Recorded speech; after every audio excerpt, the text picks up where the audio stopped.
Hey yo guys, just a quick little update to talk about some important stuff that sometimes happens when you are working on yourself. I am Cece. I have extreme ADHD and also quite a few little comorbidities and stuff, so it makes keeping my lifestyle together, my diet and my exercise, my routines very, very difficult, and I just want to follow along, talk about how I keep myself on track and stay positive the whole time. So I have recently cut out desserts, and I have picked up jungle gymming and walking 10,000 steps. I was doing a method where originally I was trying to cut back on food with like a 5-3-0 method. Eat to a 5 for food, lunches, eat to a 3 for snacks, and wait till you're hungry to eat another meal. Honestly, that's still my favorite method for eating, but I've been working on recently just kind of doing sort of like more like intermittent fasty kind of things, just to kind of get my body used to not being full all the time, to just kind of stop with some of the munchies. So I've been doing different little things to help with that. Exercise has definitely helped. Keeping up with my routines has definitely helped. But I've also been quitting habits, like I quit drinking last year and I quit smoking in January. And so I've been kind of weeble wobbling back. I had anemia back in November. And so, like, just the weight thing, it comes and it goes sometimes depending on the drama that's going on in my life. So anyway, so recently, I have cut out desserts to try to just kind of do a sugar cleanse.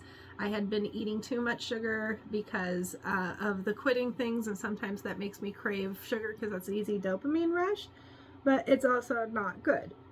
So since I'm all done with the cigarettes, I went ahead and started kind of a sugar cleanse last week, and it was right after a plateau, right after I just had my cycle and all this other stuff. Now I'm still hanging on to that plateau. It's been days and I've been on my sugar cleanse, and a lot of people go through this. They'll make a change and they're like, what is going on? How come the scale's not moving? I did steps, I did my workouts, I did all this stuff. Well, you did forget a couple things. For one, if you're going to increase your workouts, your body is automatically going to start storing more water in order to make sure that it doesn't deplete itself during those workouts. So you're going to definitely see some temporary bloating if you start doing that. Muscle weighs more than fat, so if you start adding muscle work to your routine, you're also going to see a stall in your scale weight loss because you're building your muscles up. So anytime you're increasing that, you're going to have to wait. And you're not going to like this one. Anytime you cut something significant that's a craving for yours, you're probably going to have a stall. There's a very, very simple reason for this. Because you're going to have your craving and you're going to ignore it, but your body's going to try to usually replace it with something else. And guess what you're probably picking? You're probably picking another food. You're probably picking bread. You're probably eating another piece of cheese. You're eating something that you technically can eat, and replacing it. And in a calories in, calories out world, you're still not losing any weight. It's actually not a big deal. It's just an adjustment period. It's just like if you're quitting, when I quit the smoking, when I quit the drinking and I started craving more sugar. Well, now I'm cutting out the sugar, so I'm craving like whatever else I can get my hands on, kind of. I don't anticipate that this is going to last more than just a couple of days. And I think that this is where a lot of people will like give up. They'll have like a hormonal week. They'll have like a week of bloating, and then they'll have like a week where they try to do a cut and it doesn't work for the first couple days, and they're just like, all of a sudden all that motivation just gets kicked out the window. You've got to get over your expectations. You've got to get over this sense of entitlement that this is going to work. I did this, so I deserve this. There is a whole picture that is being developed in your body. I've seen people, and I've done it, where I've been on full fasts where it was just water and I didn't lose even 1 pound. There were parts of it where I gained weight. You can literally drink water to a weight gain and it can be no calories.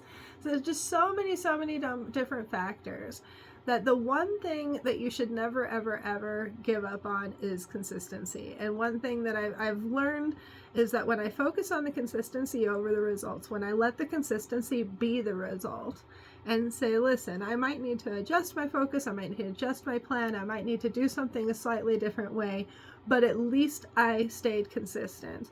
That's when I make my gains overall. When I make my goal the weight loss, I get frustrated. I lose motivation. I stop feeling like I'm making progress, So I would say consistency, and then the other goal that's a good one to chase is how you feel on the inside. How are you moving? Are you able to stand up stronger? Are you able to bend over easier?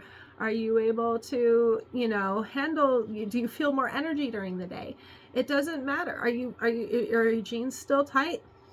Oh, well, that's not something that you're going to be able to hold on to as a goal, because that you're asking for your body to do things that it might not be ready to do yet. And so when you say that you're missing a goal, it's your standards that are completely off. Your standards should be on your consistency and how you feel. The goals are going to come. That's what happens when we have consistent behavior, when we stick to plans. There's no way I'm going to keep overeating other foods. That's the way all elimination diets act. That's why cutting out carbs and stuff works too. Eventually they start eating lean proteins. Eventually they stop eating for days at a time sometimes. Eventually the calories end up equalizing out, and they always recommend working out on top of that. You get so bored of eating what you're still allowed to eat left that you stop over consuming calories. So a lot of times it's just that psychological trick on top of everything. Anyway, so just a reminder, if you do hit a plateau, that's definitely not the time to just give up. Don't give up on yourself. Don't be like, oh, my body just doesn't want to do it. This just can't. Just focus on the wins that are really under your control. How you feel and how consistent you've been. Cheers to that, and I'll see you in a week when I definitely will have made more gains towards my goals.